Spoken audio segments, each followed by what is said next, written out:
दल है वो सभी सवाल उठा रहे हैं।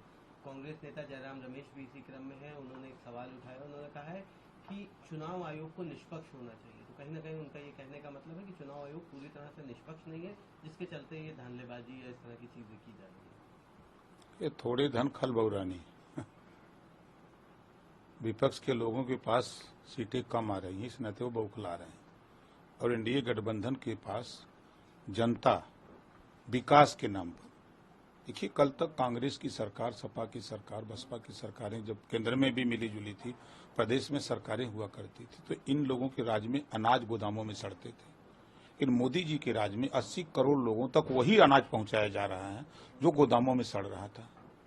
इस वजह से गरीब के इलाज के लिए लोगों के पास कोई योजना नहीं थी, सरकार लंबे समय तक चलाए। गरीब अपने जब कोई बीमार होता था, हॉस्पिटल भर्ती होता था, तो वो घर के रकम बेच देता था, सूती रुपया लेता था, खेत रेहन रखता था।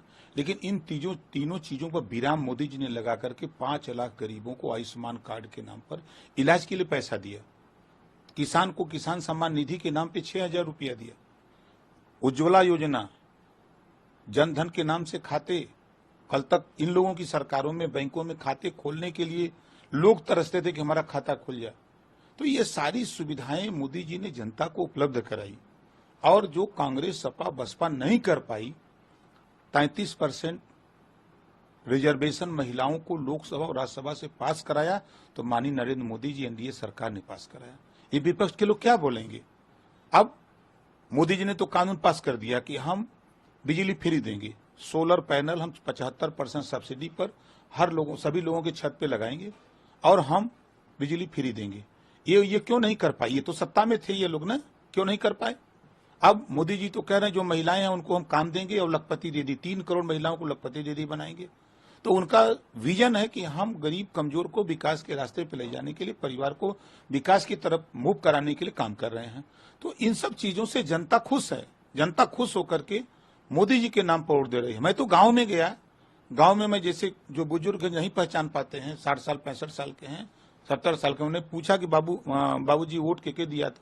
बाबूजी कौन पार्टी से हुआ? उनके बाबूजी हम लोग ऐसा सर्वे करत है। कहा बाबूजी हम लोग मोदी जी को हम फूल वाला ही लगे, बाबू हमने फूल का वोट दे। मतलब ये ओपन मतदाता इस बात को कह रहा था। तो अब आप सोचिए ये लोग क्या किए हैं? इन लोगों ने पिछड़ों का हक लूटा, गरीबों का हक लूटा, दलितों का हक लूटा। मुसलमानों को सिर्फ नफरत दे करके लोग वोट लेते हैं। मुसलमानों को तो अकल आना चाहिए। ये अकलियत के लोग कहे जाते हैं, लेकिन इनके घर दिमाग में खाली सिर्फ नफरत भरी है। ये कभी पहली बार देश की आजादी में जो काम कांग्रेस, सपा, बसपा नहीं कर पाई, पहली बार मुसलमानों के लिए मोदी जी, योगी जी के राज में 51 बच्चे आईएएस पास हुए हैं। पहली बार ऐसा हुआ देश में। क्या बोलेगा कोई? ये मुसलमान को दिमाग में लोगों ने फितूर भर दिया, नफरत। और मोदी जी, योगी जी चाहते हैं भाईचारा, मिलत।